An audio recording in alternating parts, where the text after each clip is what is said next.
Print अस्पष्ट होती, फॉन्टही लहान होता। राहुल नार्वेकर यांनी हे स्पष्टीकरण दिले। आशा भोसलेंच्या शोकप्रस्तावाचं वाचन करताना राहुल नार्वेकर यांच्याकडून चुका झाल्या। वाचन करताना एक चूक घडली, दिलगिरी व्यक्त करतो असं नार्वेकरांनी म्हटलंय। दरम्यान प्रिंट देणाऱ्या संबंधित व्यक्तीवर कारवाई गरजेची असं अजय चौधरी म्हणतात। 12 शोकप्रस्ताव असल्यामुळे ते प्रिंट जी माझ्या हातात आलेली ती प्रिंट अत्यंत बारीक फॉन्टमध्ये होती आणि थोडी अस्पष्ट होती। त्याप्रमाणे त्याच्यात काही तांत्रिक चुका होत्या ज्या सुरुवातीला नोट करण्यात आल्या नव्हत्या।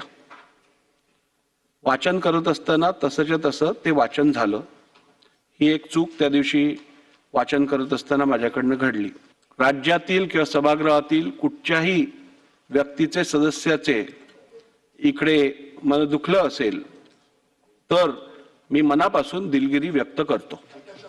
आपल्या भावना आम्हाला समजल्या, पण अध्यक्ष महोदय आपली प्रतिमा मलिन होईल असं ते प्रिंट देणारे किंवा ते जे काय चुकीचे वाक्योपचार करणारे जी कोण व्यक्ती असेल त्याच्यावरती यथोचित कारवाई होणं ही गरजेची आहे। कारण ह्या सभागृहाची प्रतिमा कुठे मलिन होता कामा नये, म्हणून आपण त्याच्यावरती ठोस कारवाई करावी अशी विनंती मी आपल्याला करतो। नार्वेकरांनी स्पष्टीकरण दिलेलं आहे। वाचन करताना एक चूक घडली, त्यासाठी मी दिलगिरी व्यक्त करतो, तर प्रिंट देणाऱ्या संबंधित व्यक्तीवर कारवाई गरजेची असल्याचं अजय चौधरी यांनी म्हटलेलं आहे। आशा भोसले शोकप्रस्तावादरम्यान नार्वेकरांच्या मराठीवरून चांगलंच गदारोळ उठलं होतं। मनसे देखील आक्रमक झाली होती आणि आता नार्वेकरांचं स्पष्टीकरण